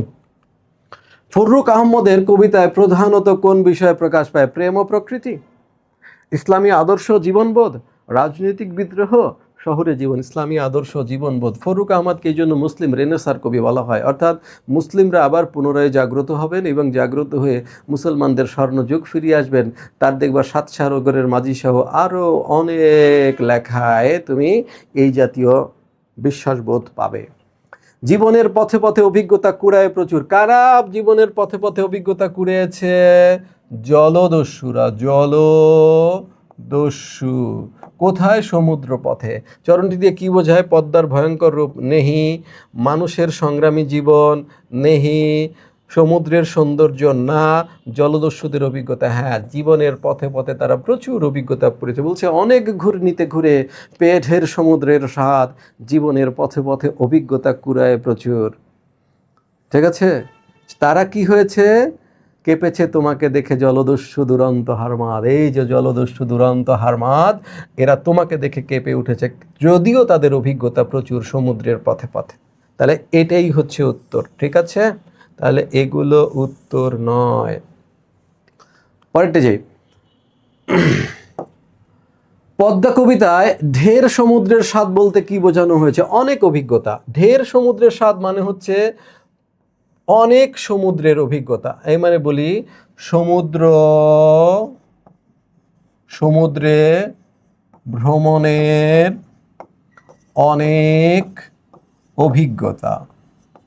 তাহলে শিক্ষার্থীরা এই কথার সাথে যে অপশনটার মিল আছে সেটা প্রচণ্ড লবণাক্ততা না, এটার সাথে কি অভিজ্ঞতার কোনো মিল থাকতে পারে? প্রচুর অভিজ্ঞতা সঞ্চয়, হ্যাঁ এটাকে আমরা নিতে পারি। সামুদ্রিক মাছের প্রাচুর্য একেবারেই না, সমুদ্র পথের দুর্ঘটনা এটাও না। তার মানে সমুদ্র ভ্রমণের অনেক অভিজ্ঞতা, এটার সাথে সম্পর্কিত হচ্ছে প্রচুর অভিজ্ঞতা সঞ্চয়। ক্লিয়ার? একটু বুঝে পড়তে হবে। মৃত জড়তার বুকে কথাটিতে মৃত জড়তা মানে হচ্ছে স্থবিরতা, সংস্কারাচ্ছন্নতা, তাই তো? তাহলে মৃত নদী না, মৃত জড়তা দিয়ে তো মৃত নদী বোঝায় না। পদ্মা কবিতায় বলছে কি, আমাদের যে স্থবির নিশ্চল প্রথাবদ্ধ জীবন, এখানে গতি ফিরিয়ে এনেছে পদ্মার প্রবল স্রোতধারা, সেটা মানে হচ্ছে এই স্থবিরতা। ঠিক আছে? ভয়ঙ্কর ঘূর্ণিত মৃত জড়তা নয়, স্রোতের আবর্তন মৃত জড়তা নয়, মৃত নদী মৃত জড়তা নয়, এটাই হচ্ছে স্থবিরতা। ঠিক আছে? তাহলে প্রচণ্ড স্থবিরতাই হচ্ছে এখানকার উত্তর। পদ্মা কবিতায় মোট কতটি স্তবক আছে? দেখো এই যেগুলো সনেট কবিতা হয়, সনেট কবিতায় মোটামুটি বঙ্গীয় সনেট যেগুলো আমরা দেখি 14 লাইনেরই 14 পংক্তির সনেটে বেশি হয়। তো এইসব ক্ষেত্রে মধুসূদনীয় সনেট যেগুলো তোমরা 9-10 যেটা পড়েছো, কি বলে ওটাকে, ওটা ছিল কপোতাক্ষ নদ, সেখানে দেখেছো স্তবক 2, প্রথম স্তবকে 8, পরের স্তবকে 6। ঠিক আছে? ভাবের প্রবর্তনা এবং ভাবের পরিণতি বা বিস্তার, এইভাবে তো। কিন্তু ফররুখ আহমদের এখানে 3-3টা, অর্থাৎ ত্রিপদিকা, 3-3 চরণে একটা। তাহলে 3-3 যদি ধরো, তাহলে প্রথম হচ্ছে 4টা, 3 4 12, পরেরটাতে 2, তার মানে 4 আর 1 5, টোটাল হচ্ছে কয়টি? তাহলে 5টি। কিভাবে আছে? 3 + 3 + 3 + 3 + 2, এই হলো টোটাল 14। ঠিক আছে? তাহলে 1টা 2টা 3টা 4টা 5টা। 5টি স্তবক রয়েছে। পদ্মা তীরবর্তী মানুষদের সংগ্রামী মানুষ বলার কারণ কি তারা সবসময় যুদ্ধ করে? না, তারা সবসময় নদীর সাথে সংগ্রাম করে, নদীর রুদ্র রূপের সাথে লড়াই করে, এই তো। তাহলে সর্বদা যুদ্ধ করতে চায় বলে? একেবারেই না। প্রকৃতির সাথে সংগ্রাম করে বাঁচে, এটা ঠিক। লড়াই করে খাদ্যশস্য ফলায়, এটাও ঠিক। তাহলে 2 আর 3 কোথায় আছে? 2 আর 3 এইটাই হচ্ছে উত্তর, এইটা উত্তর। ওকে। ফেব্রুয়ারি 1969 কবিতায় কবি শামসুর রাহমান, এটা মনে রাখো, রাহমানের কোন কাব্যগ্রন্থ থেকে নেওয়া? নিজ বাসভূমে। তার অনেকগুলো কাব্যগ্রন্থ রয়েছে, তাই না? একেবারে এই নিজ বাসভূমে, রৌদ্র করটিতে বিধ্বস্ত নীলিমা, উদ্ভট উটের পিঠে চলেছে স্বদেশ, কিন্তু আমরা জানি এটি নেওয়া হয়েছে নিজ বাসভূমে। এটি পাঠ পরিচিতিতে রয়েছে, তোমরা দেখে নিতে পারো। ফেব্রুয়ারি 1969 কবিতায় কবি কোন ফুলকে শহীদের রক্তের সঙ্গে তুলনা করেছেন? কয়টা ফুল আছে বলো তো? আমি যদি বলি ফেব্রুয়ারি 1969 কবিতায় কয়টি ফুলের নাম আছে, কেউ বলতে পারবা? 2টি ফুলের নাম আছে। প্রথম হচ্ছে আবার ফুটেছে দেখো কৃষ্ণচূড়া, থরে থরে শহরের পথে কেমন নিবিড় হয়ে। কখনো মিছিলে, কখনো বা একা, হেঁটে যেতে যেতে মনে হয় ফুল নয়, ওরা শহীদের ঝলকিত রক্তের বুদবুদ, স্মৃতিগন্ধে ভরপুর। 21-এর কৃষ্ণচূড়া আমাদের চেতনারই রং। একবার ফুল কৃষ্ণচূড়া, দেখছো কৃষ্ণচূড়া। আরেকটা বলেছে যে এই যে এ রঙের বিপরীতে আছে অন্য রং, যে রং লাগে না ভালো চোখে, যে রং সন্ত্রাস আনে আমাদের মনে প্রাত্যহিকতায় সকাল সন্ধ্যায়, সে রঙে ছেয়ে গেছে পথঘাট সারা দেশ, ঘাতকের অশুভ আস্তানা। ঠিক আছে? চারিদিকে মানবিক বাগান, কমল বন হচ্ছে তছনছ। এই যে কমল বন, কমল শব্দের অর্থ হচ্ছে পদ্ম। তাহলে আমি যদি তোমাকে প্রশ্ন করি ফেব্রুয়ারি 1969 কবিতায় নিচের কোন 2টি ফুলের নাম আছে, তাহলে হবে কৃষ্ণচূড়া এবং পদ্ম। তাহলে এখানে বলছে ফেব্রুয়ারি 1969 কবিতায় কোন ফুলকে শহীদের রক্তের সাথে তুলনা করা হয়েছে, তাহলে হচ্ছে কৃষ্ণচূড়া। আবার ফুটেছে দেখো কৃষ্ণচূড়া, থরে থরে শহরের পথে কেমন নিবিড় হয়ে। অর্থাৎ 1952 সালে এই শহরে রক্তদানের ঘটনা ঘটেছিল শহীদের, আবার 1969-এ রক্তদানের ঘটনা ঘটলো। সেই রক্তদানের ঘটনাকে কবি কৃষ্ণচূড়া ফুল হিসেবে উপস্থাপন করছেন। ফেব্রুয়ারি 1969 কবিতায় উল্লেখকৃত কবি এবং কবির মতোই বহু লোক এখন কোথায়? এই যে বলছে যে সারা দেশ ঘাতকের অশুভ আস্তানা, এই অশুভ আস্তানায় কি হয়েছে? আমি এবং আমার মতো বহু লোক রাত্রিদিন ভুলুণ্ঠিত ঘাতকের আস্তানায়। কোথায় তাহলে রাত্রিদিন ভুলুণ্ঠিত? কোথায়? ঘাতকের আস্তানায়। আর ঘাতকের আস্তানায় তারা কেমন আছে? বলছে কেউ মরা, আধ মরা, কেউ কেউ বা ভীষণ জেদি দারুণ বিপ্লবে ফেটে পড়া। তাহলে কবির মতো বহু লোক রাত্রিদিন ভুলুণ্ঠিত কোথায়? ঘাতকের আস্তানায়। এবার বলেছে ফেব্রুয়ারি 1969 কবিতায় ঘাতকের থাবার সম্মুখে কে বুক পাতে? কে বুক পাতে? বরকত বুক পাতে ঘাতকের থাবার সম্মুখে, বা বরকত বুক পাতে ঘাতকের থাবার সম্মুখে। আর সালাম সম্পর্কে কি বলা হয়েছে? সালামের হাত থেকে নক্ষত্রের মতো ঝরে অবিরত অবিনাশী বর্ণমালা। আর বরকত বলে গাঢ় উচ্চারণে, এখনো বীরের রক্তে দুঃখিনী মাতার অশ্রু জলে ফোটে ফুল, বাস্তবের বিশাল চত্বরের হৃদয়ের হরিত উপত্যকায়। তাই তো? তাহলে কে ঘাতকের থাবার সামনে বুক পাতে? বরকত। এই নামটা এই কবিতার মধ্যে নাই, এই নামটা এই কবিতার মধ্যে নাই, এই 2টা নাম কবিতার মধ্যেই নাই।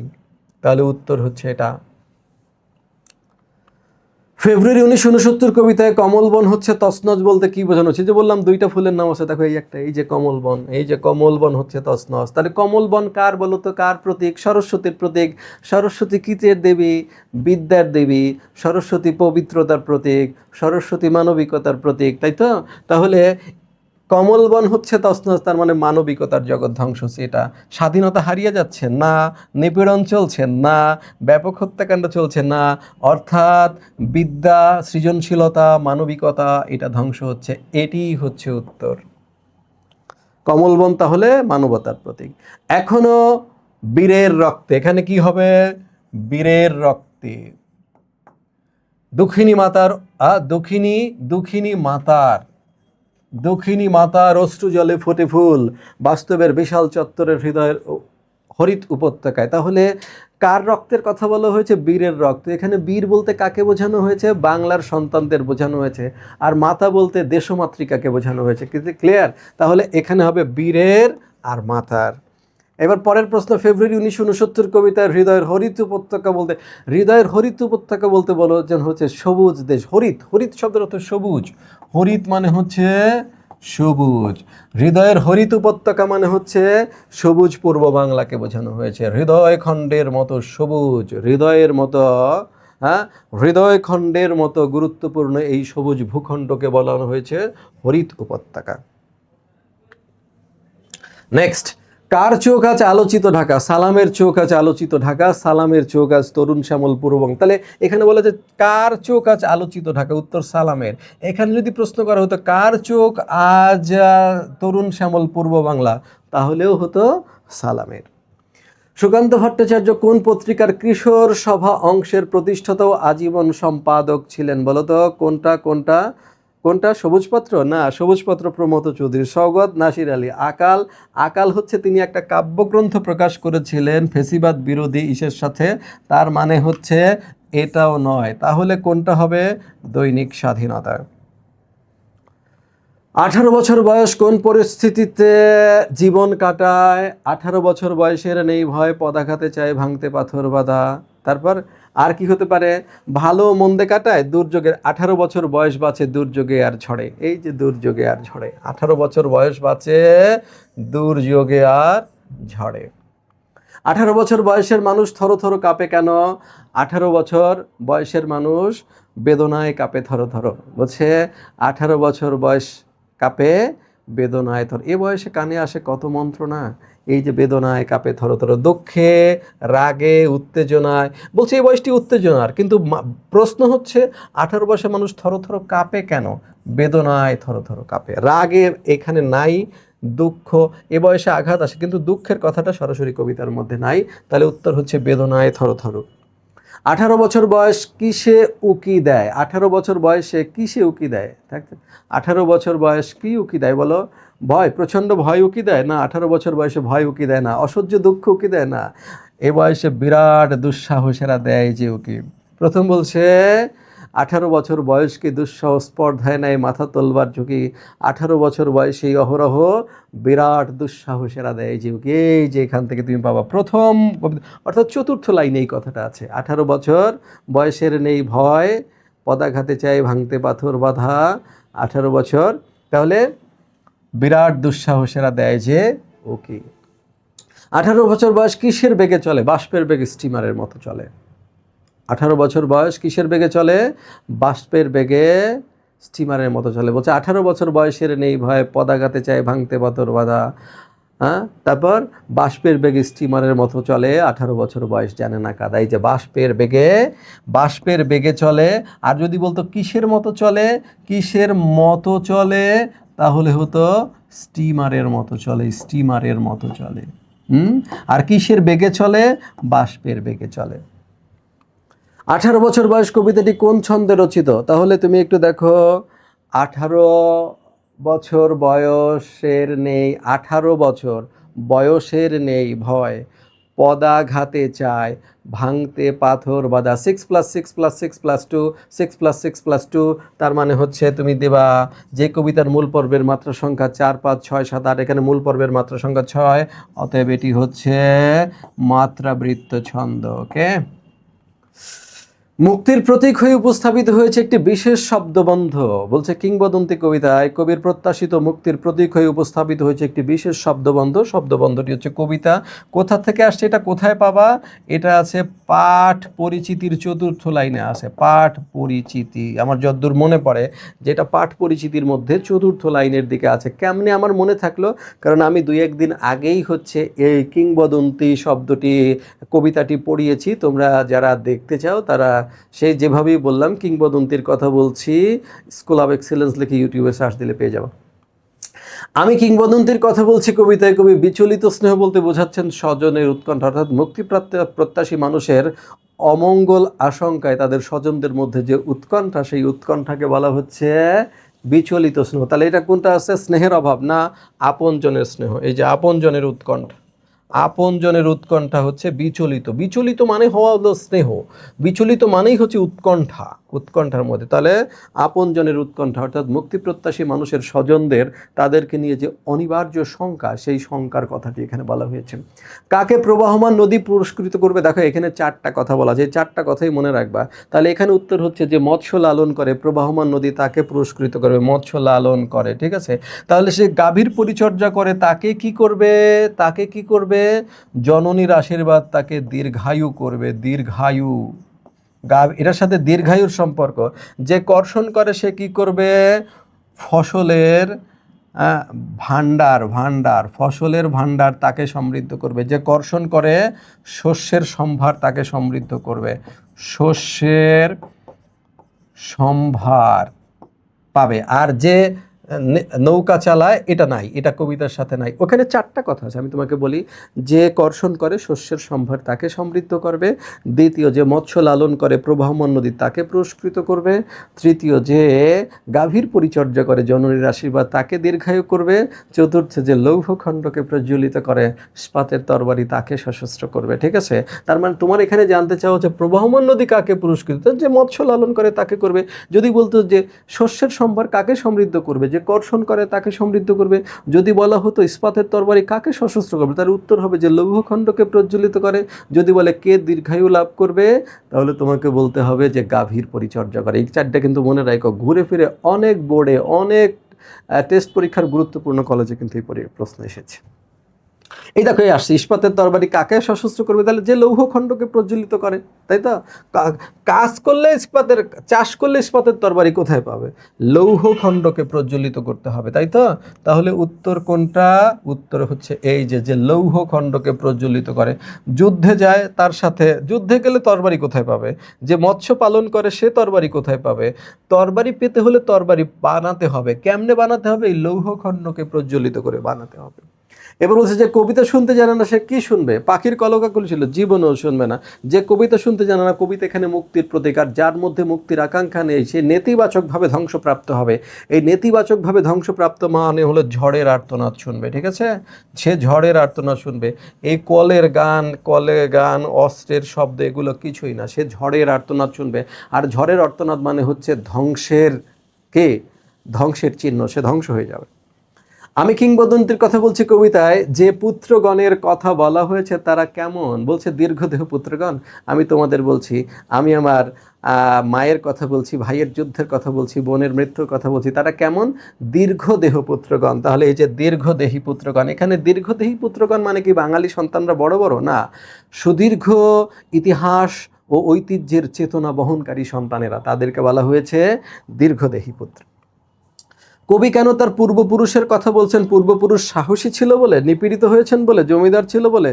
না, তাদের গৌরবোজ্জ্বল ইতিহাস রয়েছে বলে। তাহলে আমি যদি বলি তাদের গৌরবোজ্জ্বল ইতিহাস কি, প্রথম হচ্ছে আমি আমার পূর্বপুরুষের কথা বলছি। তিনি কে? তিনি অতিক্রান্ত পাহাড়ের কথা বলতেন, তিনি অরণ্য এবং সাপদের কথা বলতেন, তিনি পতিত জমি আবাদের কথা বলতেন, তিনি কবি ও কবিতার কথা বলতেন। আবার বলছে তার পিঠে রক্ত জবার মতো ক্ষত ছিল, ঠিক আছে। এই যেখান থেকে শুরু হয়েছে, তারপর ক্রমান্বয়ে আস্তে আস্তে আমাদের সমগ্র ইতিহাস এবং ঐতিহ্য বর্ণনা করেছেন কবি। সেই কারণেই তিনি কি করেছেন? পূর্বপুরুষের কথা বলেছেন। কবি আল মাহমুদ সম্পাদিত পত্রিকার নাম কি? কবি আল মাহমুদ, দেখো এই যে দৈনিক জনকণ্ঠ, দৈনিক মানবকণ্ঠ, দৈনিক বার্তা, দৈনিক গণকণ্ঠ, এইগুলোর একটাও তিনি সম্পাদনা করেননি। তিনি এই লাস্টেরটা সম্পাদনা করেছেন, দৈনিক গণকণ্ঠ। এটা কোথায় পাবা? এটা আছে কবি পরিচিতি অংশে লেখা আছে। তিনি আরও একটা পত্রিকার সম্পাদনা করেছেন, ওটাও ওখান থেকে দেখে নিবা। এখানে দৈনিক গণকণ্ঠ না থেকে ওটাও কিন্তু থাকতে পারত। প্রত্যাবর্তনের লজ্জা কবিতা স্টেশন ছিল কেমন? স্টেশনের, এটা আমি দেখেছি একটা ভালো বোর্ডেই আসছে যে প্রত্যাবর্তনের লজ্জা কবিতায় স্টেশনের বিশেষণ হিসেবে কোন শব্দটি ব্যবহৃত হয়েছে। অর্থাৎ স্টেশনটা কেমন ছিল সেটাই তো বিশেষণ। কুয়াশাচ্ছন্ন স্টেশন না, বিষণ্ণ স্টেশন না, বলছে অখ্যাত স্টেশন। বলছে 7 মাইল হেঁটে আমি এক অখ্যাত স্টেশনে কুয়াশায় কাঁপছি। অখ্যাত স্টেশন। প্রত্যাবর্তনের লজ্জা কবিতায় প্রস্তুত হওয়ার জন্য কে বারবার তাড়া দিচ্ছেন? বলছে আব্বা তাড়া দিচ্ছিলেন, বলছিলেন গোছাতে তোর সময় যাবে, তুই আবার গাড়ি পাবি। তার মানে কে তাড়া দিচ্ছিলেন? আব্বা তারা দিচ্ছিলেন। ওই সময় তো মা ছিলেন আর বাবা ছিলেন, জাহানারা ছিল না, লাইলি ছিল না। লাইলি হচ্ছে তার বোন, জাহানারা তার বোন। ওদের সম্পর্কে বলবো। মা কি বলছিল? মা বলছিল আজ রাত একখান বই নিয়ে বসে থাক, কত রাত তো অমনিই থাকি। কিন্তু কবি বলল যে কিন্তু আমার ঘুম পেল, এক নিঃশব্দ নিদ্রায় আমি নিহত হয়ে থাকলাম। তাহলে মা কি বলেছেন? তাকে বই নিয়ে বসে থাকতে বলেছেন। এখন যদি প্রশ্ন আসতো কে বই নিয়ে বসে থাকতে বলেছিলেন, বসে থাকতে বলেছিলেন, কে বলো, কে ছিলেন, কে? তাহলে উত্তর হতো মা। কিন্তু এখন উত্তর, প্রশ্ন কি যে কে প্রস্তুত হওয়ার জন্য তাড়া দিচ্ছিলেন? ওখানে বলাই আছে আব্বা বারবার তাড়া দিচ্ছিলেন, বলছিল তুই আবার গাড়ি পাবি। তার মানে উত্তর হচ্ছে আব্বা। কত মাইল হেঁটে কবিকে স্টেশনে পৌঁছতে হলো? 7 মাইল। 7 মাইল হেঁটে এক অখ্যাত স্টেশনে কুয়াশায় কাঁপছি। তাহলে এটা নিয়ে আর ব্যাখ্যা করার কিছু নাই। এখানে 6 মাইল 7 মাইল নিয়ে আর কি ব্যাখ্যা করব? স্টেশনে পৌঁছে কবি কি রঙের আলোর সংকেত দেখতে পেলেন? নীল রঙের আলোর সংকেত। নীল রঙের আলোর সংকেত মানে হচ্ছে ট্রেন ছেড়ে দেওয়া, ট্রেন ছেড়ে দিয়েছে। ঠিক আছে? কবিতায় নীল বর্ণের আলোর সংকেত দ্বারা বোঝানো হয়েছে কি? ট্রেন আসার সংকেত, ট্রেন দুর্ঘটনা আসার, ট্রেন অপেক্ষা করার সংকেত, ট্রেন ছেড়ে দেওয়ার সংকেত। ট্রেন ছেড়ে দেওয়ার সংকেত, এটিই উত্তর। নীল রঙের আলোর সংকেত কবি স্টেশনে গিয়ে দেখতে পেয়েছেন, তার মানে ট্রেন ছেড়ে দিয়েছে। চাকরকে টিকিট কিনতে কে পাঠায়? দেখো কবির এখানে কয় ভাই বোনের মাথা। কবি যখন ফেল করলেন ট্রেন, তখন সে বলল যে ফরহাদ কখনো ট্রেন ফেল করে না। আবার জাহানারা ঠিক সময় স্টেশনে পৌঁছে যায়। আর লাইলি সে আগেই প্রস্তুত হয়ে চাকরকে টিকিট কিনতে পাঠায়। আর নাহার কোথাও যাওয়ার কথা থাকলে সে আনন্দে ভাত পূর্ণ খেতে ভুলে যায়। তাহলে কে কে বলো? কে? লাইলি, তার বোন লাইলি আগেই চাকরকে টিকিট কিনতে পাঠায়। আর জাহানারা ফেল করে না, ফারহাদ আধা ঘন্টা আগে পৌঁছে যায়। আর নাহার কোথাও যাওয়ার কথা থাকলে আনন্দে ভাত পূর্ণ খেতে ভুলে যায়। তাহলে ভাত খাওয়ার কথা যদি থাকে তাহলে উত্তর এইটা। আধা ঘন্টা আগে পৌঁছে যায় কে? ফারহাদ। ঠিক আছে? আর কে কখনো ফেল করে না? জাহানারা। প্রত্যাবর্তনের লজ্জা কবিতায় কবি কুয়াশায় কাঁপতে কাঁপতে কোন অনুভূতির মুখোমুখি হন? আস্থা, স্নেহ, পরাজয়, আনন্দ, কোনটা কোনটা বলো তো? প্রত্যাবর্তনের লজ্জা, যে 7 মাইল আমি এই ট্রেন হারিয়ে অখ্যাত স্টেশনে কুয়াশায় কাঁপছি, তার মানে কি তিনি পরাজয় পান। আনন্দ তখনও তার হয়নি, কারণ তিনি তো তখনও পরিবেশের সাথে পরিচিতই হননি। সেই অখ্যাত স্টেশনে পরাজয়ের বেদনা নিয়ে, প্রত্যাবর্তনের যে লজ্জা তার লাগবে, সেই লজ্জা নিয়ে তিনি কুয়াশায় কাঁপছেন। প্রত্যাবর্তনের লজ্জা কবিতায় কবি কিভাবে ঘরে ফিরবেন? বলছে কুয়াশার সাদা পর্দা দোলাতে দোলাতে আমি ঘরে ফিরবো। তাহলে উত্তর হচ্ছে কুয়াশার সাদা পর্দা। আর কি হবে? বলছে যে আমার কুয়াশা শিশিরে আমার পাজামা ভেঙে যাবে, আমার চোখের পাতায় বিন্দু বিন্দু শীতের বিন্দু জমতে থাকবে। আর নির্লজ্জের মতো সূর্য উঠলে আমি দেখতে পাবো পরিচিত নদী, জলার দিকে বকের ঝাড় উঠে যাচ্ছে, ছড়ানো ছিটানো ঘরবাড়ি, গ্রাম, আমাদের পরিচিত আটচালা, আর আমাদের ছোট কলার বাগান পাতাগুলো না না করে কাঁপছে। এই জিনিসগুলো তিনি দেখতে পাবেন। তাহলে প্রত্যেক কবি কীভাবে ঘরে ফিরেন? প্রথম, এখন এই সবগুলোই তা আছে, কিন্তু কবি সরাসরি বলেছেন কুয়াশার সাদা পর্দা দোলাতে দোলাতে আবার আমি ঘরে ফিরবো। এই কথাটা সরাসরি আছে, কবি নিজে ডাইরেক্ট বলেছেন। প্রত্যাবর্তনের লজ্জা কবিতায় কোন কাব্যগ্রন্থ থেকে নেওয়া হয়েছে বলো? তাহলে কোন কাব্যগ্রন্থ থেকে নেওয়া হয়েছে? আমার দেশ, সোনালী কাবিন, কালের কলস, বক্তিয়ারের খোবাতার, সোনালী কাবিন কাব্যগ্রন্থ থেকে নেওয়া হয়েছে। এবার কি? ধন্যবাদ। তাহলে আমরা কিন্তু গুরুত্বপূর্ণ 100 প্রশ্ন আলাপ করে ফেললাম। দেখো এটা তো আসলে 12টা কবিতা থেকে নেওয়া, তাহলে প্রতি কবিতা থেকে আমরা ধরতে গেলে 8টা প্রশ্ন নিয়েছি। সবচেয়ে বাছাই করে যে প্রশ্নগুলো বিভিন্ন পরীক্ষায় সবচেয়ে বেশি এসেছে সেগুলো আমরা নিয়েছি। এগুলো ভালো প্রশ্ন বটে, কিন্তু আরও বেশি চর্চার জন্য তোমরা কি করবা? বিগত সকল বছরের প্রশ্ন, অর্থাৎ প্রথমে পড়বা বোর্ড পরীক্ষার প্রশ্ন, তারপর গত বছর যে টেস্ট পেপার আছে টেস্ট পেপারের প্রশ্ন এমসিকিউগুলো দেখবা।